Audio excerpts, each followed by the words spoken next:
നാമം ജപായനം പുണ്യം നിരുപമദീപാങ്കുരം പോലെ സ്വരശ്രുതിലയവരമതുലം ദീവാങ്കണം മോക്ഷസംഗീതസാരം നീളും വഴിത്താരയിൽ ജീവതാരം മന്ത്രാലാപം മായാവിൻ നിൻ പ്രസാദം.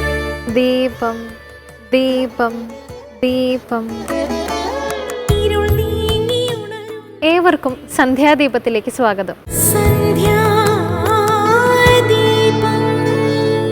ഐശ്വര്യ പ്രതീകമായ നിലവിളക്കും നിറദീപവും നമ്മുടെ സംസ്കാരത്തിന്റെ മാത്രം പ്രത്യേകതയാണ്. അയോധ്യാകാന്ഡത്തിലെ ഹൃദയസ്പർശിയായ ഒരു ഭാഗമാണ് ദശരഥന്റെ ചരമം. അറിയാതെ ചെയ്തു പോയ കയ്യബദ്ധത്തിന്റെ ഫലവും അറിഞ്ഞുകൊണ്ട് നൽകിയ വരങ്ങളുടെ തിരിച്ചടിയും ഒരുമിച്ച് ദശരഥനെ വേട്ടയാടിയ നിമിഷം. പുത്രദുഃഖാർത്ഥനായി ദശരഥൻ ചരമഗതി പ്രാപിക്കുന്ന ഭാഗം കേൾക്കാമിനി.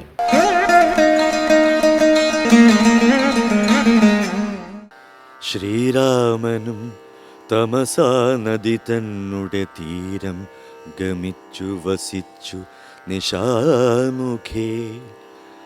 പാനീയമാത്രം ഉപജീവനം ചെയ്തു ജാനകിയോടും നിരാഹാരനായൊരു വൃക്ഷമൂലേ ശയനം ചെയ്തുറങ്ങിനാൻ.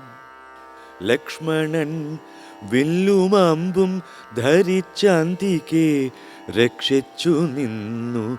സുമന്ത്രരുമായോരോ ദുഃഖവൃത്താന്തങ്ങളും പറഞ്ഞാകുലാൽ പൗരജനങ്ങളും ചെന്നരികെ പുക്കു ശ്രീരാമനയങ്ങു കൊണ്ടുപോയി കൂടായിൽ.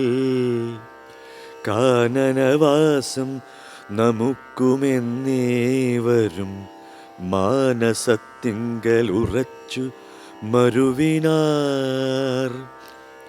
പൗരജനത്തിൻ പരിദേവനം കണ്ടു ശ്രീരാമദേവനുമുള്ളിൽ നിരൂപിച്ചു. സൂര്യനുദിച്ചാൽ അയക്കയുമില്ലിവർ കാര്യത്തിനും വരും വിഘ്നമെന്നാലിവർ ഖേദം കലർന്നു തളർന്നുറങ്ങുന്നിതു. ബോധമില്ലിപ്പോൾ ഇനിയുണരും മുൻപേ പോക നാം ഇപ്പോഴേ കൂട്ടുക തേരെന്നു രാഘവൻ വാക്കുകൾ കേട്ടു. സുമന്ത്രരും വേഗേന തേരുമൊരുമിച്ചിതന്നേരം. രാഘവന്മാരും ജനകതനൂജയും തേരിലേറിയിടിനാർ. ഏതുമറിഞ്ഞീല പൗരജനങ്ങൾ. അന്നേരം സുമന്ത്രരും ചെറ്റയോധ്യാഭിമുഖം ഗമിച്ചിട്ടത് തെറ്റെന്നു തെക്കോട്ടു തന്നെ നടകൊണ്ടു. ചുറ്റും കിടന്ന പുരവാസികളെല്ലാം പിറ്റേന്നാൾ തങ്ങളുണർന്നു നോക്കുന്നേരം കണ്ടീല രാമനയെന്നു കരഞ്ഞതി കുണ്ഠിതന്മാരായി പൊരിപുക്കുമേവിനാർ. സീതാസമേതനാം രാമനെ സന്തതം ചേതസി ചിന്തിച്ചു ചിന്തിച്ചനുദിനം പുത്രമിത്രാദികളോടുമിട ചേർന്നു ചിത്തശുദ്ധ്യാ വസിച്ചിടിനാർ ഏവരും. മംഗള ദേവതാവല്ലഭൻ രാഘവൻ ഗംഗാതടം പുക്കു ജാനകി തന്നോടും മംഗളസ്നാനവും ചെയ്തു സഹാനുജം. ശൃംഗിവേരാവിദൂരെ മരുവീടിനാൻ. ദാശരഥിയും വിദേഹതനൂജയും ശിംശപാമൂലെ സുഖേന വാണിടിനാർ. രാമാഗമന മഹോത്സവം എത്രയും ആമോദമുൾക്കൊണ്ടു കേട്ടു ഗുഹൻ തഥാ സ്വാമിയായിഷ്ടവയസ്യനായുള്ളൊരു രാമൻ തിരുവടിയെ കണ്ടു വന്ദിപ്പാൻ പക്വമനസ്സോടു ഭക്ത്യൈവ സത്വരം പക്വഫലമധുപുഷ്പാദികളെല്ലാം കൈക്കൊണ്ടു ചെന്നു രാമാഗ്രേ വിനിക്ഷിപ്യ ഭക്ത്യൈവ ദണ്ഡനമസ്കാരവും ചെയ്തു. പെട്ടെന്നെടുത്തെഴുന്നേൽപ്പിച്ചു വക്ഷസി തുഷ്ട്യാ ദൃഢമണച്ചാശ്ലേഷവും ചെയ്തു. മന്ദഹാസം പൂണ്ടു മാധുര്യപൂർവകം മന്ദേതരം കുശല പ്രശ്നവും ചെയ്തു. കഞ്ചവിലോചനൻ തൻ തിരുമേനി കണ്ടഞ്ജലി പൂണ്ടു ഗുഹനുമുര ചെയ്തു. ധന്യനായേനടിയനിന്നു കേവലം നിർണയം നൈഷാദ ജന്മവും പാവനം. നൈഷാദമായുള്ള രാജ്യമിതു ഒരു ദൂഷണഹീനമധീനമല്ലോ. തവ കിങ്കരനാമടിയനെയും രാജ്യവും സങ്കടം കൂടാതെ രക്ഷിച്ചുകൊള്ളുക.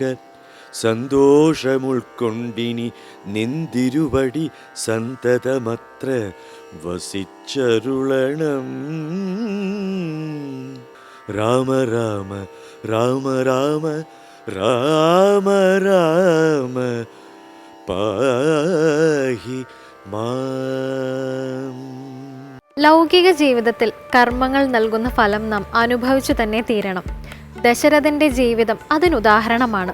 രാമായണം നമുക്ക് പകർന്നു നൽകുന്ന ജ്ഞാനം എന്തെന്നറിയണമെങ്കിൽ വരികളെ സൂക്ഷ്മമായി വിശകലനം ചെയ്യണം. അത്തരമൊരു വിശകലനത്തിനായി കാതോർക്കാം ഇനി.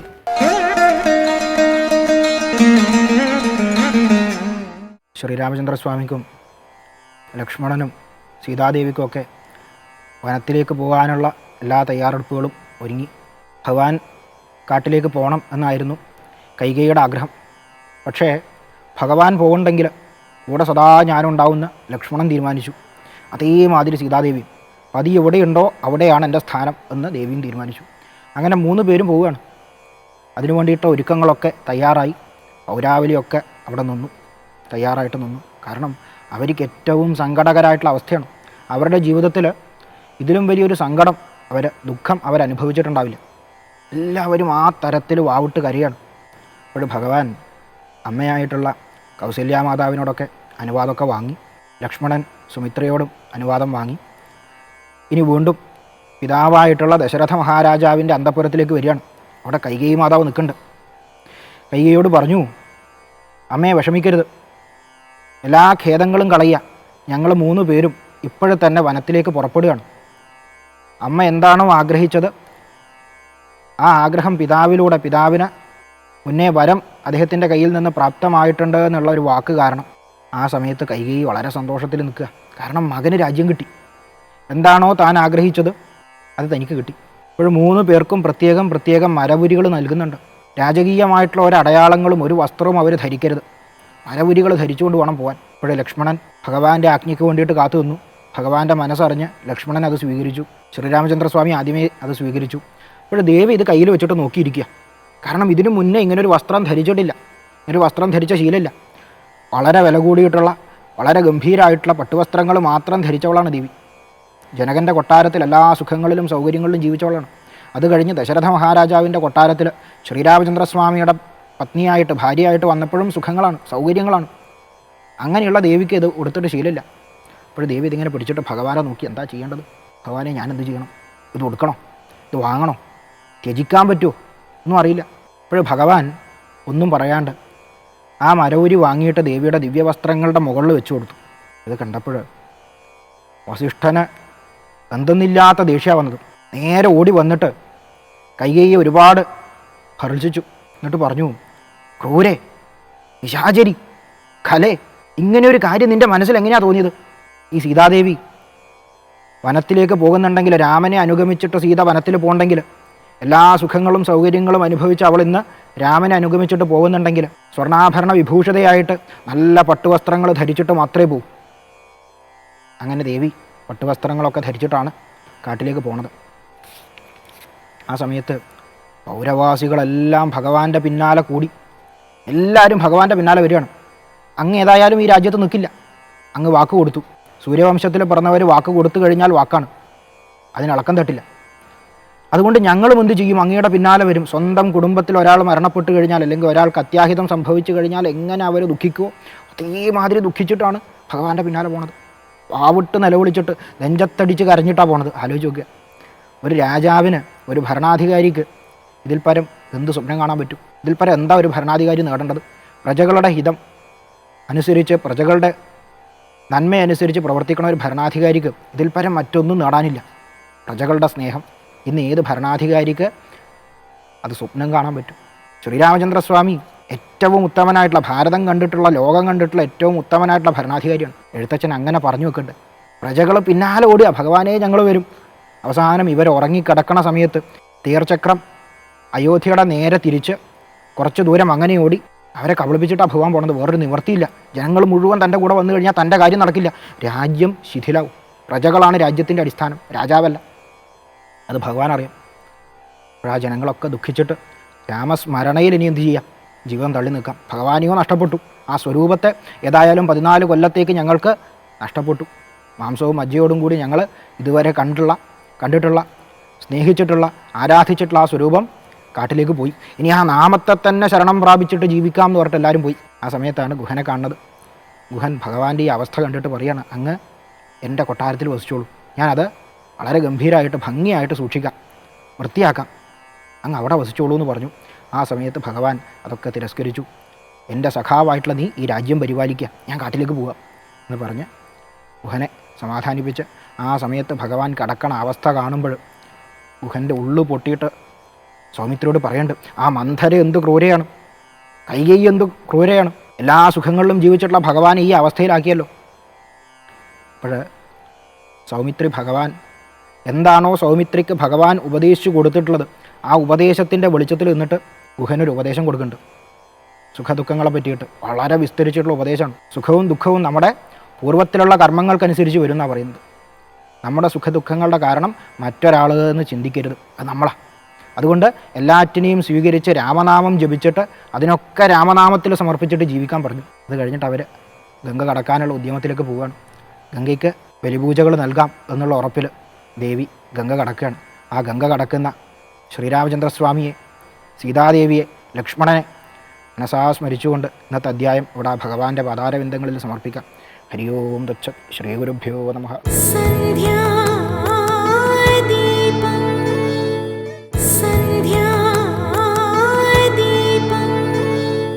പല പുരാണ കഥാപാത്രങ്ങളുടെയും ജനനം പുത്രകാമേഷ്ടി യാഗത്തിലൂടെയാണ്. രാമലക്ഷ്മണാദികൾ, സീത, പാഞ്ചാലി എന്നിങ്ങനെ ഇത്തരം യാഗത്തിലൂടെ പിറന്നവർ ഏറെയാണ്. പുത്രനില്ലാതിരുന്ന ദശരഥൻ ഋഷ്യശൃംഖനെ കൊണ്ട് പുത്രകാമേഷ്ടി യാഗം നടത്തിയതിൻ്റെ ഫലമായാണ് രാമനും സഹോദരന്മാരും ജനിക്കുന്നത്. രാമാദികളുടെ ജനന കഥയാണ് ഇന്നത്തെ രാമകഥാമൃതത്തിലൂടെ നാം കേൾക്കുന്നത്. എല്ലാവർക്കും ഹൃദയം നിറഞ്ഞ നമസ്കാരം. രാമകഥാമൃതത്തിൻ്റെ ഇന്നത്തെ അധ്യായത്തിലേക്ക് എല്ലാവർക്കും ഹാർദമായ സ്വാഗതം. രാമൻ്റെ കഥയാണ് രാമായണം, അല്ലെങ്കിൽ രാമൻ്റെ യാത്രയാണ് രാമായണം. രാമനാണ് രാമായണത്തിൽ മുഴുവൻ നിറഞ്ഞു നിൽക്കുന്നത്. ആ രാമൻ ആരാണ്? ഭഗവാൻ മഹാവിഷ്ണുവിൻ്റെ 7ാമത്തെ അവതാരമായിട്ടാണ് ശ്രീരാമസ്വാമിയെ നമ്മൾ കാണാറുള്ളത്. അദ്ദേഹം കേവലം വിഷ്ണുവിൻ്റെ അവതാരം മാത്രമല്ല, അദ്ദേഹം ധർമ്മത്തിൻ്റെ പ്രതിപുരുഷനാണ്. രാമായണത്തിൽ തന്നെ ഒരു ഭാഗത്ത് സൂചിപ്പിക്കുന്നുണ്ട്, രാമോ വിഗ്രഹവാൻ ധർമ്മ. രാമൻ ധർമ്മത്തിൻ്റെ പ്രതീകമാണ്. ഈ ഭാരതം ധർമ്മഭൂമിയാണ്. അതുകൊണ്ട് തന്നെ രാമൻ ഭാരതത്തിൻ്റെ മുഴുവൻ പ്രതീകമാണ്. രാമൻ ഒരു ഐതിഹ്യ പുരുഷൻ മാത്രമല്ല, അദ്ദേഹം ചരിത്ര പുരുഷനാണ്. അയോധ്യാപതിയായി ഈ ഭാരതത്തിൽ അദ്ദേഹത്തിൻ്റെ സാന്നിധ്യം ദീർഘനാളുണ്ടായതിന് കൃത്യമായിട്ടുള്ള ചരിത്ര വസ്തുതകൾ മഹാത്മാക്കൾ അനുസ്മരിക്കാറുണ്ട്. അങ്ങനെയുള്ള ആ ശ്രീരാമസ്വാമിയുടെ കഥ ഈ കർക്കിടക മാസത്തിൽ അധ്യാത്മരാമായണം കിളിപ്പാട്ടായും വാൽമീകി രാമായണം എന്ന മൂലരാമായണത്തിലൂടെയും മനസ്സിലാക്കാൻ നമ്മൾ ശ്രമിക്കുമ്പോൾ അദ്ദേഹത്തിൻ്റെ തിരു അവതാരമുണ്ടായ ആ അവസരത്തെ സ്മരിക്കാതെ നമുക്ക് മുന്നോട്ട് പോകാൻ സാധിക്കില്ല. അതുകൊണ്ട് തന്നെ ഇന്നേ ദിവസം രാമാവതാരം എന്ന വിശേഷപ്പെട്ട അവസരത്തെയും അത് നമുക്ക് പ്രകടമാക്കി മനസ്സിലാക്കി തന്ന പുത്രകാമേഷ്ടി എന്ന് വിളിക്കപ്പെടുന്ന ആ യാഗത്തെക്കുറിച്ചുമാണ് ഇന്നത്തെ രാമകഥാമൃതത്തിൽ നമ്മൾ സംസാരിക്കുന്നത്. അയോധ്യയിലെ രാജാവായിരുന്ന ദശരഥൻ എന്ന് വിളിക്കപ്പെടുന്ന മഹാരാജാവ്, അദ്ദേഹത്തിന് 3 പത്നിമാർ. ആദ്യത്തെ പത്നി കൗസല്യ, രണ്ടാമത്തേതായി കൈകേയി, മൂന്നാമത്തേതായി സുമിത്ര. ഈ 3 ഭാര്യമാരാണ് അദ്ദേഹത്തിന് ഉണ്ടായിരുന്നത്. യഥാർത്ഥത്തിൽ ദശരഥ മഹാരാജാവിന് പുത്രശോകമാണ് ഉണ്ടായിരുന്നത്, അല്ലാതെ സന്താന സൗഭാഗ്യം ഇല്ലാതിരുന്ന ഒരാളല്ല അദ്ദേഹം. നമ്മൾ മനസ്സിലാക്കേണ്ടത്, ശ്രീരാമസ്വാമിക്ക് മുമ്പായി ദശരഥന് ഒരു പെൺകുട്ടി ഉണ്ടായിരുന്നു. ആ പെൺകുട്ടിയുടെ പേര് ശാന്ത എന്നാണ്. ഒരിക്കൽ ദശരഥനെ സന്ദർശിക്കാൻ എത്തിയ ലോമപാദ രാജാവിന് വളർത്താനായിട്ട് കൊടുക്കുകയാണ് ചെയ്തത്. അതുകൊണ്ട് തന്നെ ശാന്ത ലോമപാദ രാജാവിൻ്റെ ദത്തുപുത്രിയായിട്ട് മാറി. ആ കഥ ആ ഭാഗത്തിലൂടെ നടന്നു പോകുമ്പോൾ ഇവിടെ അത്യധികം പുത്രശോകത്തിലൂടെ ദശരഥൻ കടന്നു പോകുന്നത് നമുക്ക് രാമായണത്തിൽ കാണാൻ സാധിക്കും. അദ്ദേഹം കേവലം ദശരഥൻ മാത്രമല്ല, അദ്ദേഹം അയോധ്യാപതിയായിരുന്നു. അതുകൊണ്ട് തന്നെ അദ്ദേഹത്തിൻ്റെ കാലശേഷം അദ്ദേഹത്തിൻ്റെ ഒരു മകൻ, കൃത്യമായിട്ട് പറയുകയാണെങ്കിൽ ആ തലമുറയിലെ ഏറ്റവും മുതിർന്ന സന്താനം ആ രാജ്യ പദവി ഏറ്റെടുക്കണം. അങ്ങനെയാണെങ്കിൽ മാത്രമേ ആ സൂര്യവംശത്തിന് ഒരു നിലനിൽപ്പ് ഉണ്ടാവുകയുള്ളൂ. അദ്ദേഹത്തിന് അതിയായിട്ടുള്ള വിഷമം ഉണ്ടായിരുന്നത് ഈ രാജ്യഭാരം ഏറ്റെടുക്കാൻ എൻ്റെ വംശത്തിൻ്റെ പിന്തുടർച്ചയ്ക്ക് എനിക്കൊരു മകൻ ഇല്ലാതെ പോയല്ലോ എന്നുള്ളതായിരുന്നു. ആ വിഷമം കൊണ്ട് അദ്ദേഹം ദീർഘനാൾ സഞ്ചരിച്ചിട്ടുണ്ട്. അദ്ദേഹത്തിൻ്റെ ജീവിതത്തിൽ വലിയൊരു വിഭാഗം സമയം അദ്ദേഹത്തിന് പുത്രന്മാരുണ്ടായിരുന്നില്ല.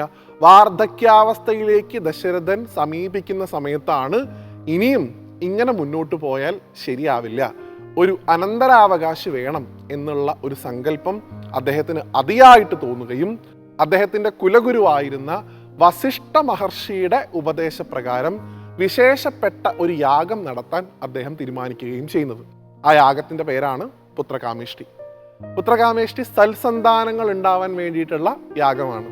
വസിഷ്ഠൻ ദശരഥനോട് പറയുന്നുണ്ട്, അനുയോജ്യമായിട്ടുള്ള ഒരാചാര്യനെ കൊണ്ട് ഈ യാഗം നടത്തിയാൽ അങ്ങേക്ക് ശ്രേഷ്ഠന്മാരായിട്ടുള്ള പുത്രന്മാരുണ്ടാവും. അപ്പൊ ദശരഥന് ഈ യാഗത്തെക്കുറിച്ച് കേട്ടിട്ടുണ്ട് എന്നുള്ളതല്ലാതെ ആരെയാണ് പുരോഹിതനായിട്ട് നിശ്ചയിക്കേണ്ടത്, എങ്ങനെയാണ് ഈ യാഗം പൂർത്തിയാക്കേണ്ടത്, ഈ കാര്യങ്ങൾ ഒന്നും തന്നെ അദ്ദേഹത്തിന് അറിയില്ലായിരുന്നു.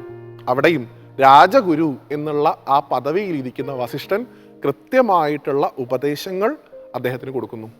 അങ്ങനെയാണ് സാക്ഷാൽ ഋഷിശൃംഗ മഹർഷിയെ യജ്ഞാചാര്യനാക്കി പുത്രകാമേഷ്ടി യാഗം നടത്തണം എന്ന് രാജഗുരു രാജാവിനെ ഉപദേശിക്കുന്നത്. ഋഷിശൃംഗ മഹർഷിയായിട്ടും ദശരഥ മഹാരാജാവിന് ഒരു ബന്ധമുണ്ട്. നേരത്തെ നമ്മൾ സൂചിപ്പിച്ച ആ ലോമപാദ രാജാവിന് വളർത്താനായിട്ട് കൊടുത്ത ശാന്ത എന്ന് വിളിക്കപ്പെടുന്ന പെൺകുട്ടിയെ അംഗരാജ്യത്ത് വെച്ച് വിവാഹം കഴിച്ചിട്ടുള്ളത് ഈ ഋഷിശൃംഗൻ എന്ന് വിളിക്കപ്പെടുന്ന മഹർഷിയാണ്. പറയുമ്പോൾ അദ്ദേഹത്തിൻ്റെ മരുമകൻ്റെ സ്ഥാനമാണ് മഹർഷിക്കുള്ളത്. അതൊന്നും നോക്കിയില്ല. അദ്ദേഹത്തിനെ ആ മഹത്വം, ആ ഋഷിശൃംഗ മഹർഷി എന്ന് പറഞ്ഞാൽ വിഭാണ്ഡകന്റെ പുത്രനായിട്ടുള്ള അത്യധികം തപസ് അനുഷ്ഠിച്ചിട്ടുള്ള ഒരു മഹാത്മാവാണ്. അദ്ദേഹത്തിൻ്റെ കാർമ്മികത്വത്തിൽ പുത്രകാമേഷ്ടി യാഗം നടത്തുകയാണെങ്കിൽ തീർച്ചയായും നല്ല മക്കളുണ്ടാവും എന്നുള്ള വിശ്വാസം ദശരഥനും ഒപ്പം ഭാര്യമാർക്കും ഉണ്ടായിരുന്നു. അങ്ങനെയാണ് അംഗരാജ്യത്ത് നിന്ന് ഋഷിശൃംഗ മഹർഷിയെ ആനയിച്ചു കൊണ്ടുവന്ന് അയോധ്യയിൽ സരയൂ നദിയുടെ തീരത്ത് വളരെ വിപുലമായി പുത്രകാമേഷ്ടി യാഗം നടക്കുന്നത്. യാഗത്തിൻ്റെ അവസാനം ആ യാഗത്തിൽ നിന്ന് യാഗപുരുഷൻ കയ്യിൽ പായസവുമായി ഉയർന്നു വന്നു. ആ പായസം ഋഷിശൃംഗ മഹർഷിയെ ഏൽപ്പിച്ചു. അദ്ദേഹം അന്തർധാനം ചെയ്തു. മഹർഷി ആ പായസം മഹാരാജാവിനെ ഏൽപ്പിച്ചു പറഞ്ഞു, ഇത് കഴിക്കുന്ന താങ്കളുടെ ഭാര്യമാർക്ക് നല്ല സന്താനങ്ങൾ ഉണ്ടാവുന്നതാണ്. ദശരഥൻ ആ പായസത്തെ രണ്ടാക്കി വിഭജിച്ച് ഒരു പങ്ക് തൻ്റെ കൗസല്യ എന്ന് വിളിക്കപ്പെടുന്ന ഭാര്യയ്ക്കും രണ്ടാമത്തെ പങ്ക് തൻ്റെ കൈകേയി എന്ന് വിളിക്കപ്പെടുന്ന ഭാര്യയ്ക്കും നൽകി എന്നാണ് രാമായണത്തിൽ പറയുന്നത്. സുമിത്രയെ എന്തുകൊണ്ടാണ് ദശരഥൻ മറന്നത് എന്ന് രാമായണം കൃത്യമായി പറയുന്നില്ല.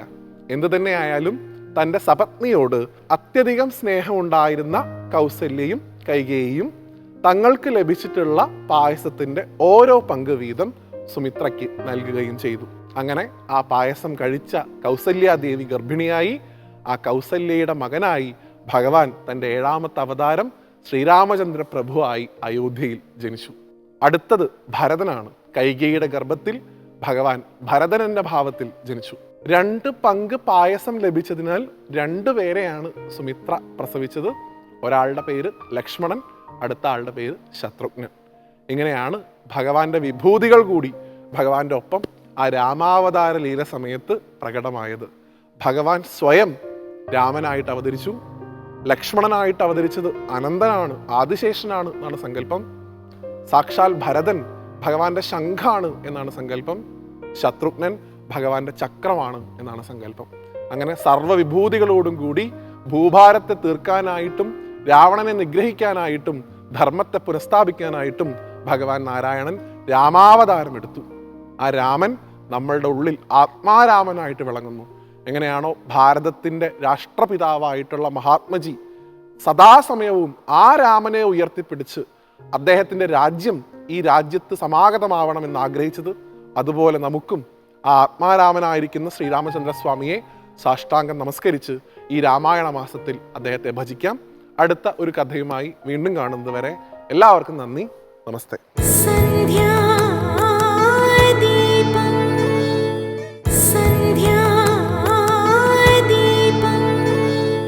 കേരളീയ ക്ഷേത്രങ്ങളിൽ പഴയ കാലത്ത് കരക്കാരുടെ ഒത്തുകൂടലുകൾ ഉണ്ടായിരുന്നെങ്കിലും ഇത്തരത്തിലുള്ള ഒത്തുകൂടൽ മണ്ഡപങ്ങൾ ഒരിടത്തും കാണാറില്ല. ഇനി ഇന്നത്തെ ദീപാരാധന കാഴ്ചയ്ക്കായി ക്ഷേത്രാങ്കണത്തിലേക്ക് പോകാം. കോട്ടയം രാമപുരത്തെ നാലമ്പല ദർശനത്തിൽ ഉൾപ്പെട്ട 4ാമത്തെ ക്ഷേത്രമാണ് മേതിരി ശ്രീ ശത്രുഘ്ന സ്വാമി ക്ഷേത്രം. 3ാം ക്ഷേത്രമായ അമനകര ഭരതസ്വാമി ക്ഷേത്രത്തിൽ നിന്നും ഇരപ്പുംകര റോഡ് വഴി ഏതാണ്ട് 2.25 കിലോമീറ്റർ ദൂരം സഞ്ചരിച്ചാൽ മേതിരി ശത്രുഘ്ന സ്വാമി സന്നിധിയിൽ എത്തിച്ചേരാം.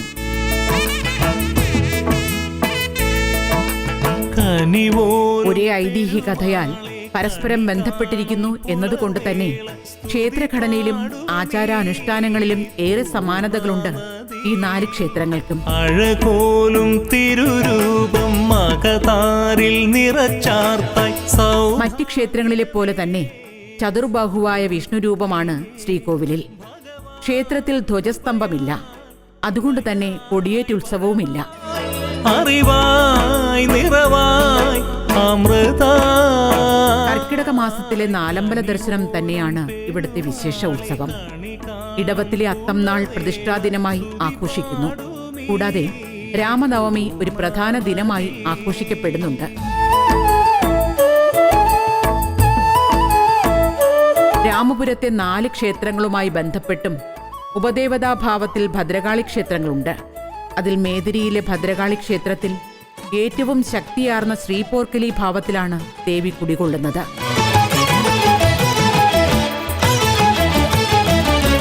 ശത്രുഘ്ന സ്വാമി ക്ഷേത്രത്തിന് കിഴക്കുഭാഗത്തായി സ്ഥിതി ചെയ്യുന്ന ശ്രീപോർക്കലി ക്ഷേത്രത്തിന്റെ അധികാര അവകാശങ്ങൾ കൊണ്ടോർ മനയ്ക്കാണ്.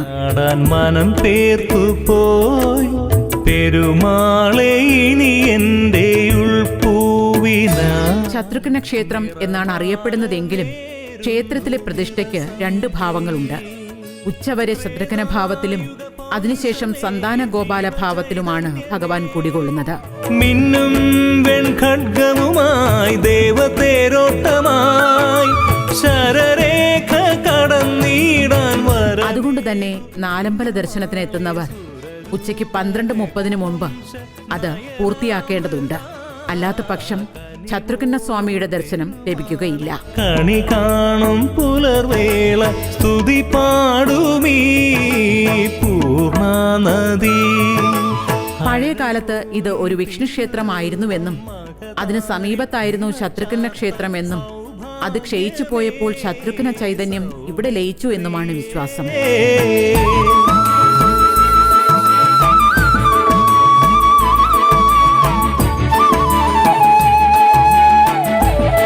സുദർശനമൂർത്തിയുടെ അവതാരമാണ് ശത്രുഘ്നൻ എന്ന് വിശ്വസിക്കപ്പെടുന്നതിനാൽ ചക്രസമർപ്പണവും ചക്രപൂജയുമാണ് ഇവിടെ പ്രധാന വഴിപാടുകൾ.